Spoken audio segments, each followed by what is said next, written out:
Noma'lama 2 son berilgan. Ushbu son quyidagi uchlik sonidan 3 marta katta ekanligi ma'lum bo'lsa, ikki toping qavscha sanoqsiz asos berilgan. Ya'ni uchlik va to'qqizlik o'rtasidagi o'zaro munosabatlarda quyidagi jadvalni o'zgartirish mumkin. Ya'ni birinchi biz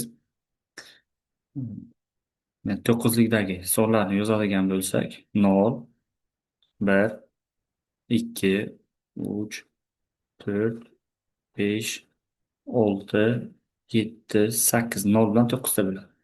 Va mana shularni har birini uchlik sanoq sistemasiga o'tkazamiz. Endi uchlikda 0 bor.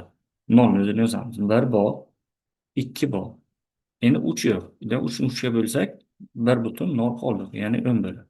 4 ni 3 ga bo'lsak 1 qoldi, 1,11. 12 bo'ladi. 6 ni 3 ga bo'lsak 20 bo'ladi. Nima uchun? Chunki 6 ni mana 3 ga bo'ladigan bo'lsa, ikkita butuni bor.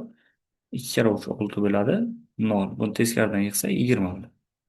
Ya'ni butun qismi o'sha uchlikdan kichik bo'lguncha davom ettiriladi. 7 ni uchlikka o'tkazadi 21, 8 ni o'tkazsak 22 bo'ladi. Va mana pastdagilar ikki xonali sonlardan iborat bo'lgani uchun bularni ham ikki xonali ko'rinishda yozib olamiz. Demak, bu chap tomon chiziqdan chap tomondagi to'qqizlik.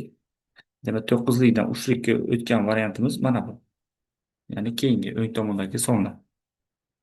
Mana shundan foydalansak bo'ladi. Va bizda quyidagi sonlar berilgan. Buni yozib olamiz. 1, 0, 2, 0, 2, 0, 1. Uchlikdan. Buni birinchi to'qqizlik sanoq sistemasiga o'tib olamiz. Ya'ni to'qqizlik o'tganda o'ngdan chapga qarab ikki xonalarga ajratib olamiz. Mana oxirgisida bitta yetishmaydi, bitta 0 qo'yamiz va 0, 1 jadvalga qaraymiz. Qaysi songa teng? 1 ga teng. 0, 2 qaysi songa teng? 2 ga teng. Yana 2 ga teng, yana 1 ga teng. Mana to'qqizlik sanoq sistemasiga o'tdi. Ya'ni uchlikdan to'qqizlikka o'tganda 1, 2, 2, 1 bo'lar ekan. Endi shu 3 marta katta son deyilgani uchun shuni 3 ga to'qqizlik sanoq sistemasiga ko'paytiramiz. 3 ga. To'qqizlikda ham 3 bor, 6 bor, 6, 3. Mana biz izlayotgan son mana shu 3660 bo'ladi. To'qqizlik sanoq sistemasida x.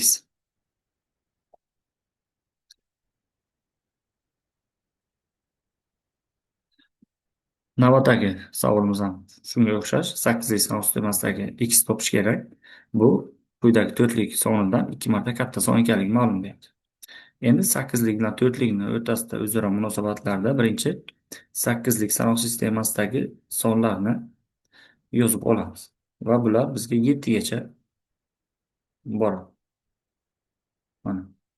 Va bularni har birini agar ikkilik sanoq sistemasiga o'tadigan bo'lsak, ikkilikda bizda o'sha triada uchlik jadvali, ya'ni har bitta son 3 ta 0,1 dan iborat bo'lishi kerak. Demak, keyingisi 0,1, 100, 101, 110 va 110.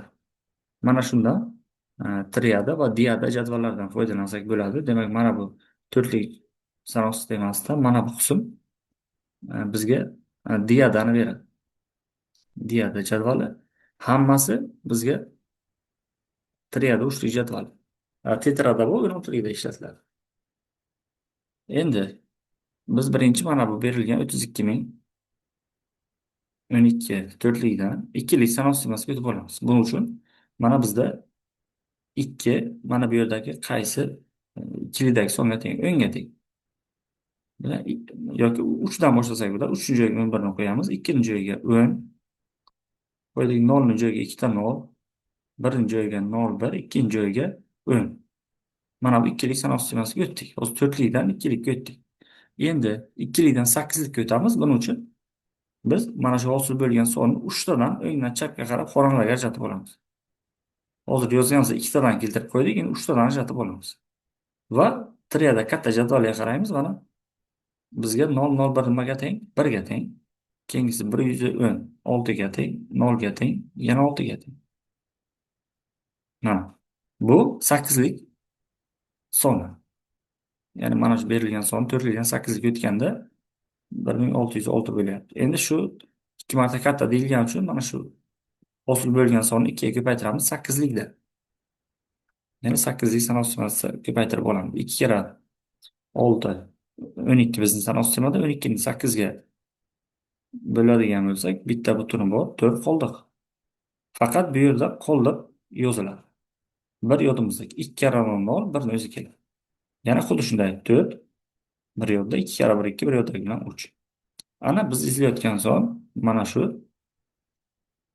8 likda 3414 ga teng bo'lar ekan.